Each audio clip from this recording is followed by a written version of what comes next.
Well, once again, thank you for being here. It's not been 2 months, has it? 1 month ago. Yeah, one-ish. June-ish. Yeah. Okay, so the Frayling family, Desi, Lisa, Nico, and Shayla, became part of a team of people from a number of different churches, most of them from One Life, though, correct? Or is it kind of all a hodgepodge there? They all decided, hey, wouldn't it be a neat idea if we went and took the love of God to Ethiopia? Amen? And where's Rick? Hey, Rick, I'm going to call you out a little bit there. Rick helped them on ground find some things to do, find some people to go see. Him and his wife have been doing that for a hot minute. How long you been at Ethiopian missions? 15 years. So they all had an opportunity to go and experience what it's like to bring Jesus to other people. And so on that, I'm going to call Desi. Who are you bringing with you initially? Everybody? Some people? The whole team. Why don't you all just come on up, and I want you to give them a big warm hand.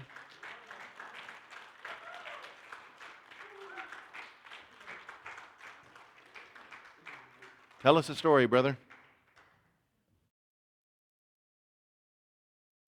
We were initially a team of 14 people that Pastor Mitch, who's on the end there, originally got started a little over a year ago, and it was an initiative through the youth at One Life Church. We ended up being 4 churches represented through the city.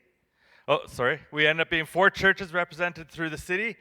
And then Rick and Sheila are the leaders of BCC, and they'll explain in a moment what BCC is, and that's the organization that we connected with. So we're just going to go through our team here as to what the main highlight was for each one of us, and then we're going to go through a presentation and show you the various different things that we did and how God connected, and we saw God moving while we were in Ethiopia. So for myself, one of the key things was just the connection with the people, and even though we may not have shared gospel with them, just them seeing our lives and interacting with us shared the gospel with them and how they were able to receive that. My name is Lisa, and one of the main things that stands out when I think back to the trip was the impact that we had when we first prayed and worshiped, and we expected God to do miraculous things that day. So I'm trying to implement that into my daily life here in town for, expecting God to do miraculous things in my home, at my workplace, even though we're in Lethbridge and we're not overseas. And so that was very impacting. As well, while I was there, it feels like God just switched me into a new season spiritually. If I look back on the last decade in between long-term missions that we did 10 years ago as a family, I feel like the last 10 years, I was a little more introspective, and instead of looking at Jesus if we were walking on the water. And so God just switched something while we were on missions there for me, and I'm just expecting more amazing things as I focus on Him here where He has us. Hello, I'm Nico.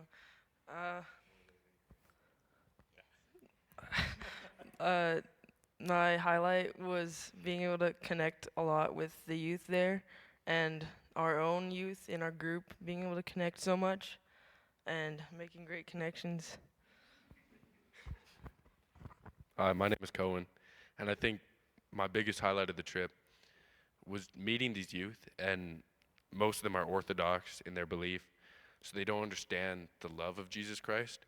They understand the rules and the practices, but they don't know how to pray openly. They don't know how to experience God for who He is and know His character. So a big shift happened from the start of the trip to the end. These youth, right at the end of the trip, they came up to me right before we left, and they were asking for prayer, and just to know that they had that shift of mindset where they said, yeah, I can pray anywhere, I can talk to God anywhere, and have this open relationship with Him was just definitely life-changing to know that we made an impact there. So, yeah. My name's Truly. There's obviously a bunch of moments I could touch on, but one in particular was the main building that we did most of our stuff in. It was kind of a building similar size to this, and it was really echoey in there.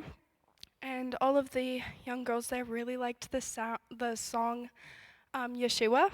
And there was one moment where it was like raining and storming outside, and we were all just in the main building there, and just kind of wandering around singing Yeshua for like a long time. And then everybody just started praying together, and that morning was just like such a morning of prayer. And I think just watching how they worship and watching how they pray, I think one thing I definitely took away from that is how into it they were, and it wasn't just like part of routine.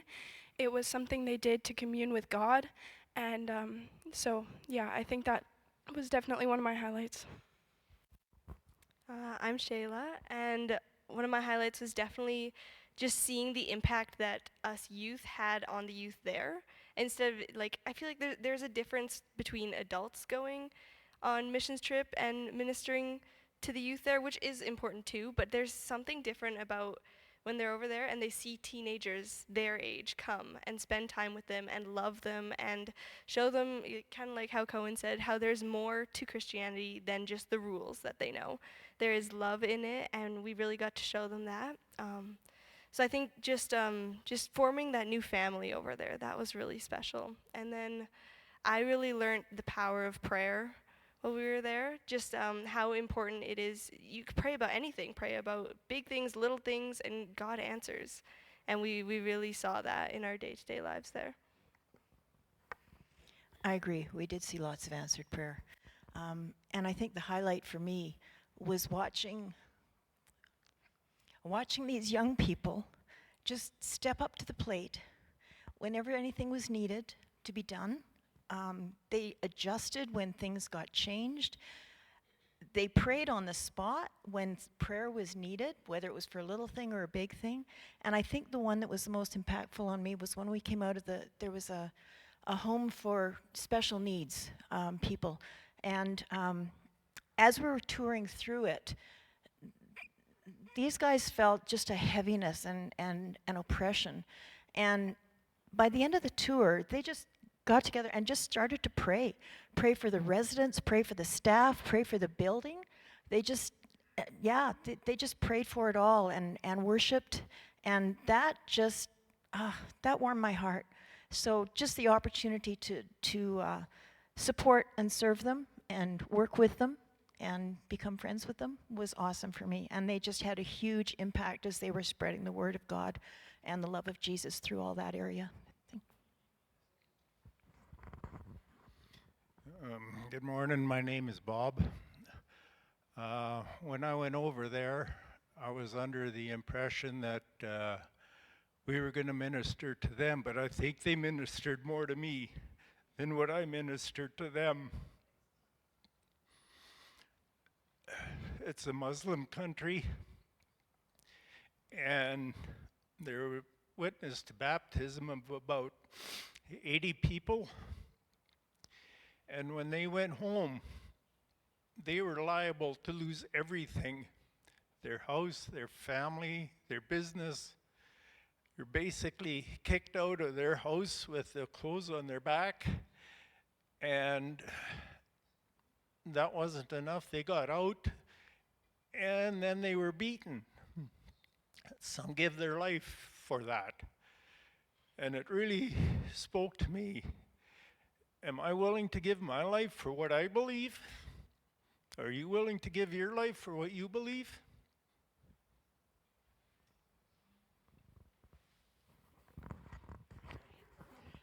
Hello, I'm Peggy. Hello, my name is Peggy. I was on that mission trip, and I learned that how to work more with people. And my job was mostly baking and making sure that they had food, and going to the sewing room where I teach sewing most times, but not this time. Hi, my name is Bonnie, and I count it as a great privilege to go with all of this group. And everything they said, I agree with 100% because it affected me too. But I'd like to highlight the new Newman Ministries, which is, he was talking about the Muslims. They come in for baptism because it's too dangerous out in the country. And when they go back, they do face a lot of persecution. But they are strong in what they believe. And it's amazing. We did some interviews with some of the people that were getting baptized, the pastors, and this one pastor really spoke to my heart because his story was when he was 17, he died, and the village was together digging the hole and going to bury him, and Christians came and prayed for him, and he was rose to life. I have never met anybody who has been brought back to life, and it was really exciting. And he totally gave his life to the Lord. And they are out there, they don't have enough food, but their mission is Jesus. And so any way that we can support them, I think that's just wonderful. They are so committed and they are so on fire for Jesus that they're willing to give their lives. So that was a part that really spoke to me, as well as so many other things. So my name is Mel, and some of you might know me. We were a part of this church years ago, and the last time I was on this stage, I think I was giving a report of an India trip that I just got back from. So missions is in our blood. I was able to, a couple of years ago, I took up tinkering with sewing machines and repairing sewing machines. And so the sewing program over there has got about 6 machines set up that they use on a regular basis. So when I go over there, I tune up all their machines, and then I usually leave them with 6 or 8 more machines that they can pull down from the shelf and use. So that was one of the things, physical things that I did over there. But this new Newman Ministries that Bonnie and Bob have been talking about asked us to do a pastor's conference while we were there.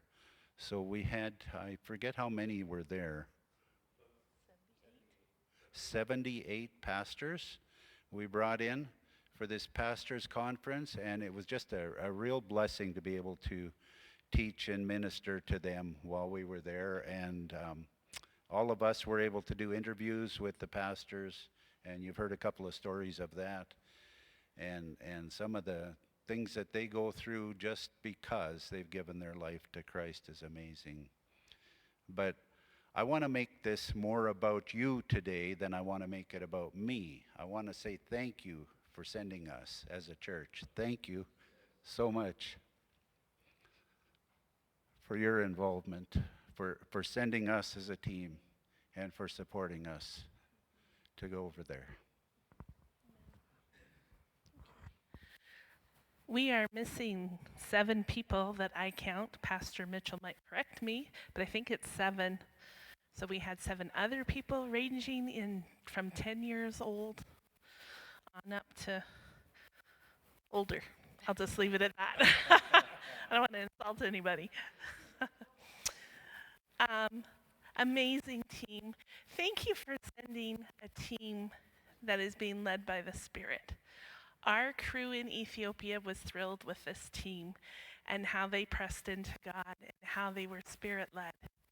And it made a difference in what was happening. My highlight was getting to work with one of our social workers, and we brought one of our sponsor kids in who's going blind. And in fact, the day that we started praying for her, she was blind, and her mom was suffering because of it. We prayed with her several times, and our prayer was that she would come to know Jesus as the mom, and the little girl was 7, that she too would come to know Jesus. By the end of the 2 weeks of praying for them, we got to lead the mom to Jesus, and the little girl is on her way. By the time we were done, she was starting to see. The vision was going in and out of her eyes, but the team was going to continue to pray healing for her. So praise God. Those are why we go. That's why we go over. Such a blessing to be involved in that and watch how other countries share their faith. It's a little bit different than ours, and the time they spend praying for the people they are going to share Jesus with, they invest a lot in that. So that spoke to my heart.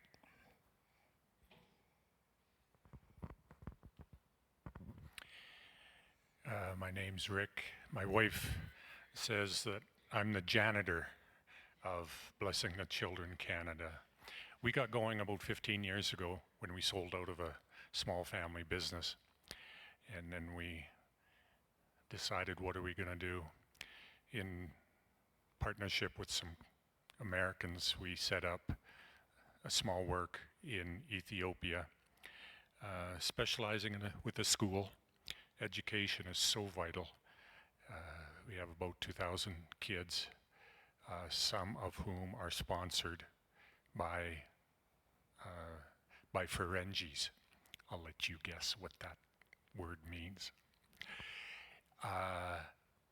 And then Sheila and I were over there about 2 or 3 months a year, just to check up on the program.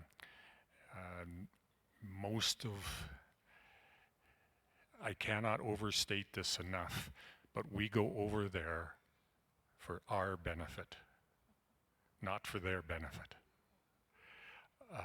To see the simplicity of life, simplicity of their faith. They don't get caught up on all the idiosyncrasies that our society, church society, seems to force onto us. They actually have a connection with, who is it? Oh yeah, Jesus. And that's it. And it is just, it's good for me to be reminded of that. When we go, we sang a song here earlier, "Oh, the love of God, how sweet."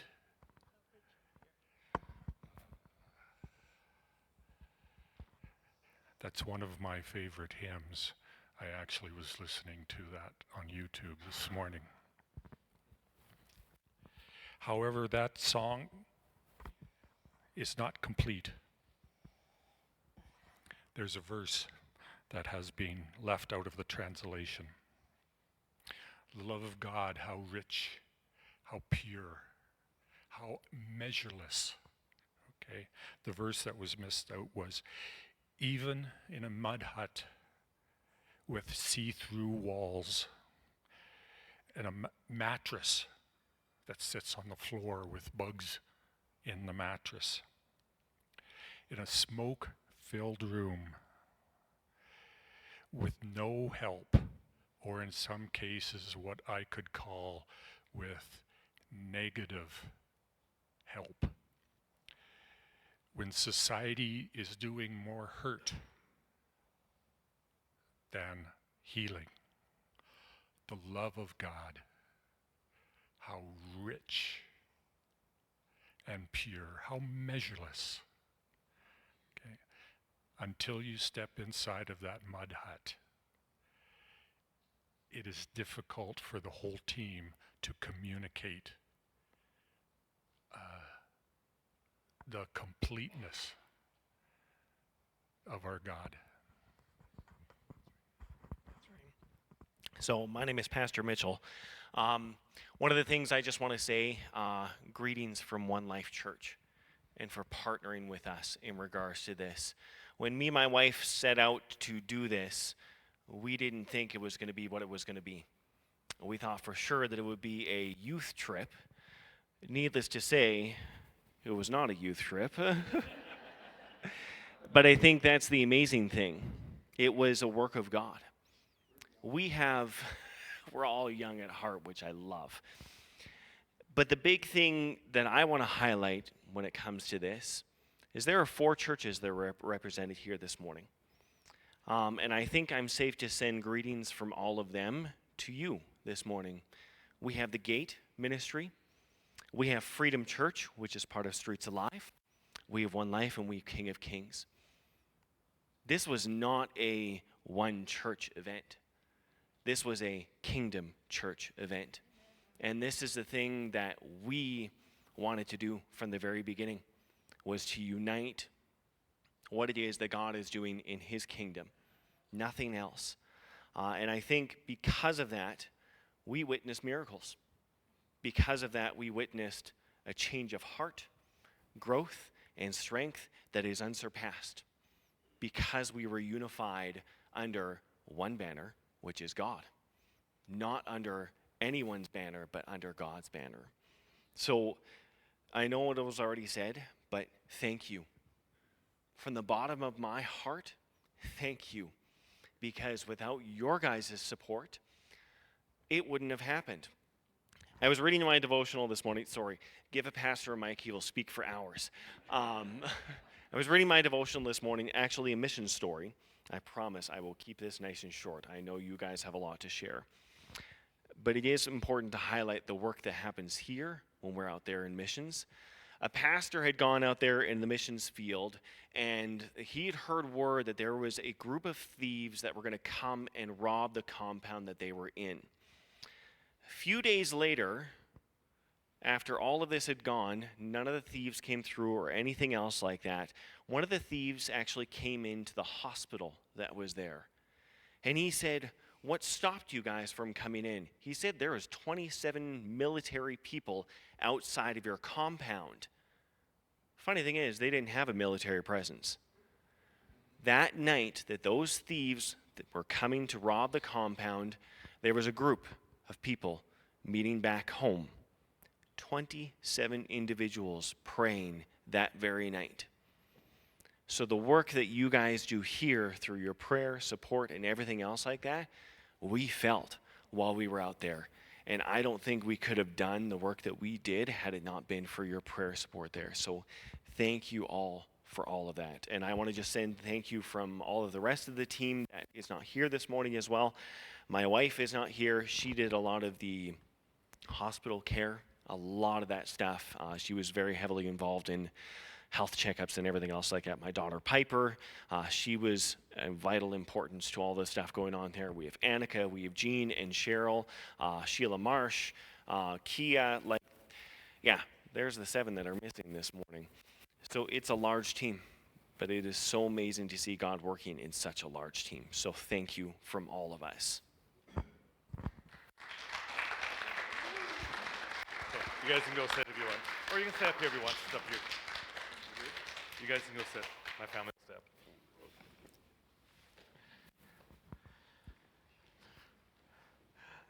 Okay, so again, has already been mentioned, but really want to thank everyone for all the contributions, whether it was financial contributions through the joining in with the multitude of different fundraisers we did, through the prayer support while we were there. It was all very impactful and very needed and very felt by our entire team. So we really wanted to thank you for that.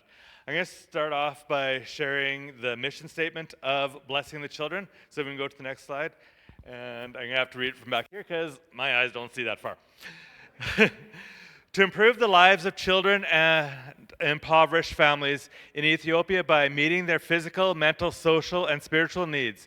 This mission is a response to Jesus' calling to love and serve our neighbors in need. Next slide.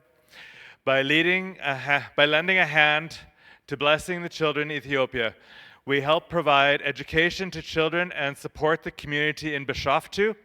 As a result, they have an improved quality of life, are empowered to create better opportunities for themselves and hear the gospel of Jesus.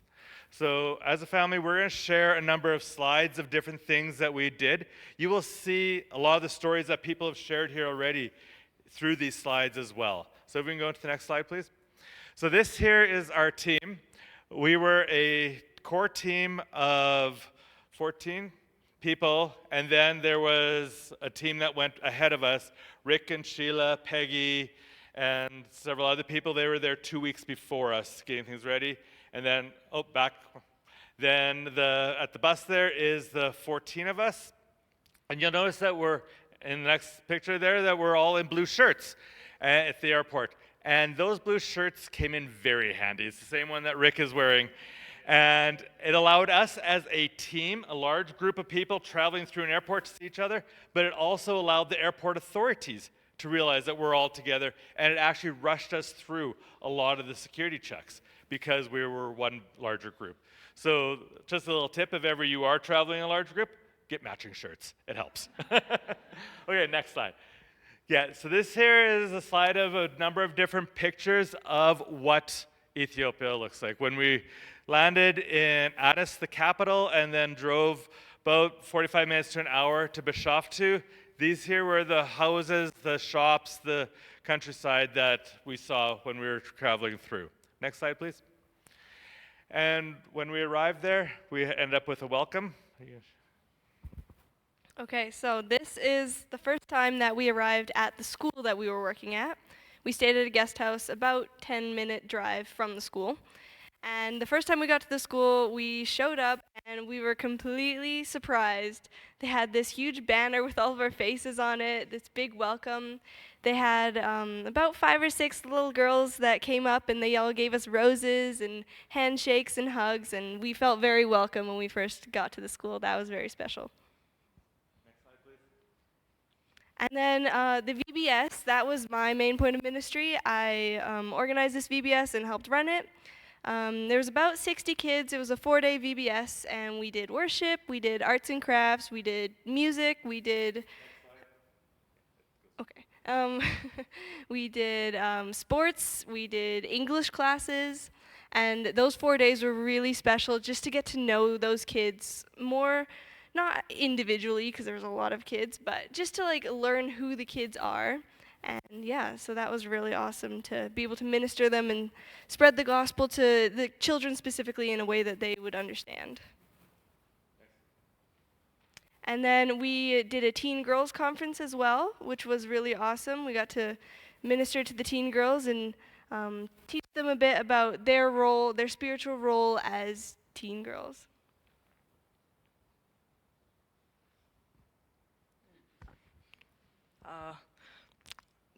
We had a teen boys conference. We taught to them about just general hygiene, like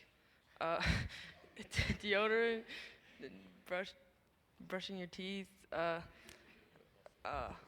we also taught to them about general gospel things, like I spoke on confidence in your belief in Christ, and yeah. How did you end up getting that speech coming out? Oh yeah, the night before, I wasn't planning on doing a sermon or anything, but the night before, I was led. Well, we all were led to for me to speak, and yeah, I didn't get much sleep. He had about 6 hours notice to be speaking in front of about 15 to 20 young guys. Next slide, please. And then we did a conference for moms, and Bev spoke, and Bonnie spoke, and I spoke, and then we prayed for them after, and it was just very impacting for us to see them come up for prayer and receive. They were just very receptive to receive hope from Jesus in their current family circumstances. And then the baptism of the 70 to 80 ex-Muslims that we've already referred to here this morning, that was so impacting. The pre-baptism worship time was out of this world. I was right into it, even though I didn't understand a single word. I was just like, yes, this is so powerful. And it just hit my faith so hard, so good. And we also got to interview them after, so that there's a record of where they're at, like what do they need, what's their story, how did they come to Jesus. And that was so powerful for me to hear. We had an interpreter and the person being interviewed and myself or others who were interviewing, so a group of 3, right? And I just cannot even explain how powerful it was to hear firsthand these testimonies. And yeah, They all got Bibles. Hallelujah. Some of them didn't have one before. Yes. Pastor. And part of what, one of the main things I was involved with, as well as with Mitch and with Mel, is we were speaking at a pastors conference. So this here is the pastors of the New Newman Ministries, and Newman Ministries is the Muslims who they've stepped out of the Muslim faith, became Christians, and they're pastors. And we were able to preach to them, to minister to them, to let them hear about. I spoke on my self-discipleship, and these pastors often have absolutely nothing. We interviewed them, and same principle as what Lisa said there, is we had a translator, the pastor, myself, or whoever else was interviewing them, because we have, through BCC, they have a sponsorship for these pastors, because a lot of these pastors have absolutely nothing. They do not get a wage to be pastors.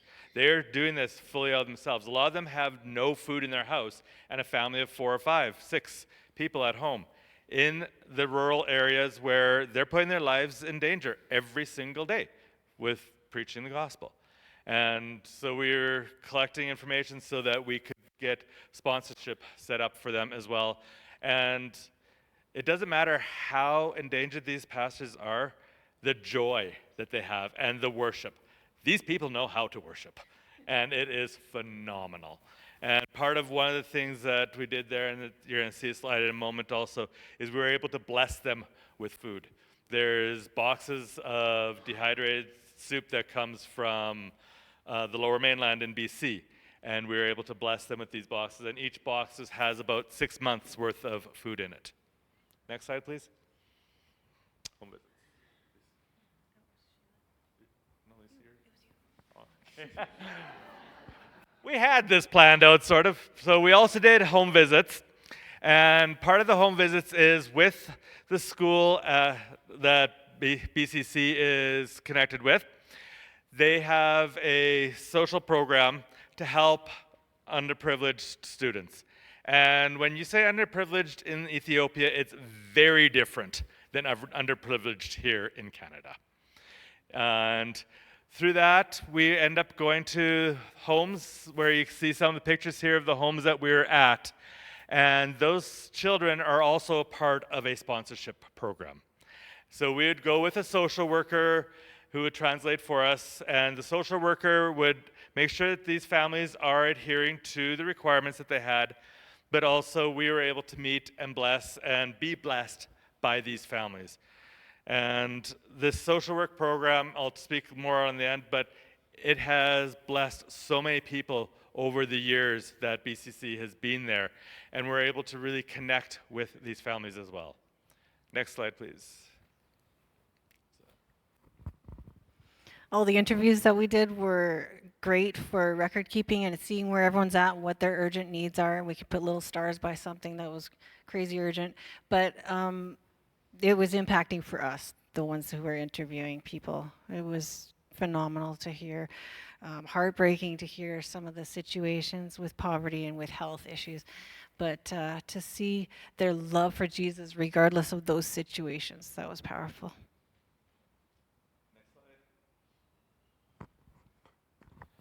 So as Pastor Mitchell had made comment, we also did medical checkups. So Trina, his wife, she is an RN. So we would do checkups. She would do checkups. We would document, and we would leave this information with the social workers at the school so they can track the care of the children who is in urgent need of things, who needed to be watched more closely. So this here's a couple pictures. In the one picture here, she is the nurse that is on site as well at the school. So we did this all in connection with them, and to be able to keep documented track of where these children are at, who needs urgent care, who is improving next time we go. And they are in the midst of constructing a medical center, so that's us cleaning up the medical center so that we actually need more space for our conferences. So we use that space, but that is on the property where the school is. They're in the midst of building it, and one of their students who have come through the BCC sponsorship program, she is in university right now to become a doctor. And so that's where this medical center is going to become an active thing. And that other picture that you see there is a shipping container that was sent over from Canada that is full of medical supplies. So we are going through that and assessing what is usable, what's not, documenting it and categorizing everything that they have, so when the center is set up, they know where things are at.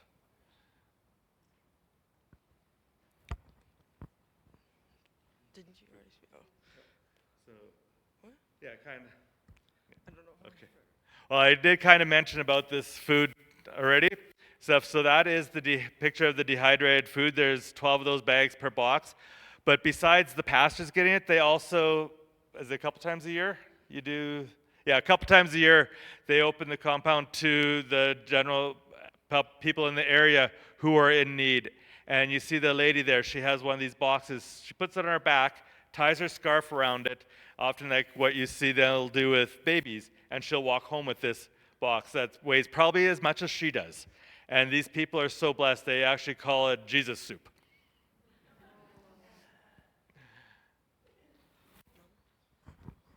We went to a disabilities home where there was lots of people with autism or various disabilities or just very elderly that needed extra care.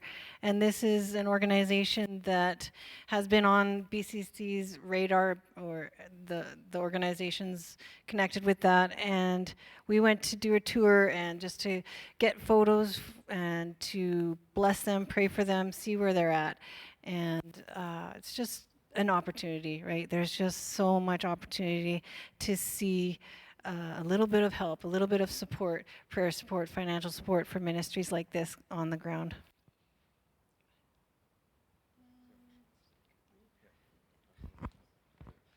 So there's a station out, at the school where they teach the ladies how to sew and like just learn skills that will help them when they leave, or if they leave.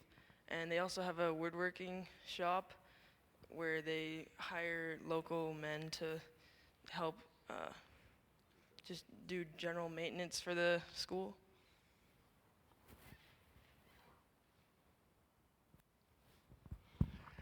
One of the things I was able to be a part of also was a team along with Mel and Rick to go to a tech school in the capital city. They're looking at opening a branch of that in Bishoftu. And what blew me away with this tech school was this country has a general thought pattern of it's good enough. They'll do something, it's good enough, and we'll just keep going.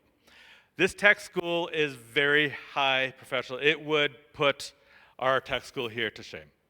It's just that the quality of the work that they do there and the stuff that comes out from it, and it is a incredibly huge campus. They actually have 2 campuses in the city, which would rival the amount of land that the U of L has. And they all work with each other to keep the school running. So the welding group will weld all the frames for the desks. The woodworking group will put the desks together. They will use all those desks throughout the school as well as sell them to create income. The sewing area will sew all the uniforms for all the different departments. They have a dairy and a greenhouse which produces all the food for the restaurant that's run by the culinary students. So the whole school also operates to help itself out as well. And they're looking at opening a chapter of this in Bishoftu where BCC could possibly be connected with them as well. Next slide. So when we were there, we were all given a specific buddy for us to just like hang out with and like, what? The teams were given. Yeah, us youth were given buddies to like hang out with and specifically give us like a way to connect with all of them. Yeah, we were able to just make really good friends, like the same as we would here. It's not like we had a really big difference or anything. We were like equal there. Yeah. And then, as a team that went over there, we bonded a lot. We had a lot of like late night worship times at the guest house and prayer times, which was really awesome. We took a couple days and we went to some restaurants, and we became really close as a team through this work of God that we were doing. On the last day that we were in Ethiopia, we took all of the youth buddies, we took them all, and we went, our team plus them, we went to the capital city, and we went to this place called Unity Park for the day, which was really awesome to just spend some time as a team with a few of our buddies from Ethiopia. And then also just one of the little girls there, her name is Maklit, and her mom, she braided the hair of a few of our ladies, so she did their hair. And while she was braiding hair, Maklit would hang out with our team in the guest house, which was super special because we just got to all hang out. We taught her some swing dancing, which was really cute. But yeah. Okay, so this is our last slide here. So just talking about the sponsor child, sponsoring a pastor, a little bit more detail. And just to let you know that your money goes to actually see these children succeed. A couple examples is Mekris. She was our main contact person. She actually stayed at the guest house with us. She organized everything through every minor detail. This woman would put any administrator to shame and how well she can organize, and she's in her early 20s.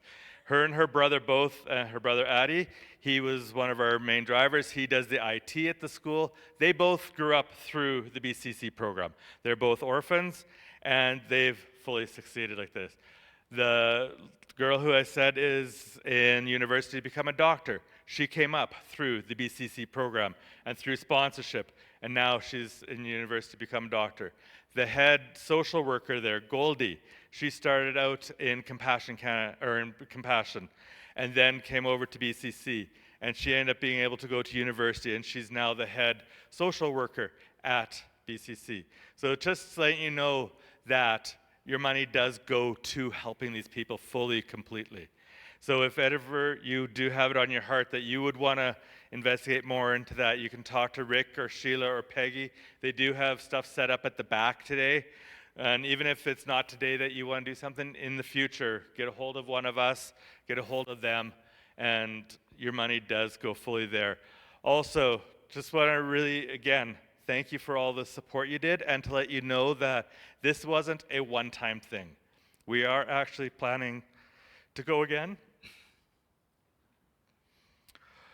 God willing, in spring of 2027. And we already have a confirmed date of our first fundraiser here at the church for November 28th, 29th. We will be doing another Christmas sale, bake sale. So if any of you want to start supporting out, and if any of you want to be a part of the team, contact any of us that are dressed like this today and talk with us further. We can get you connected with anybody. Thank you very much.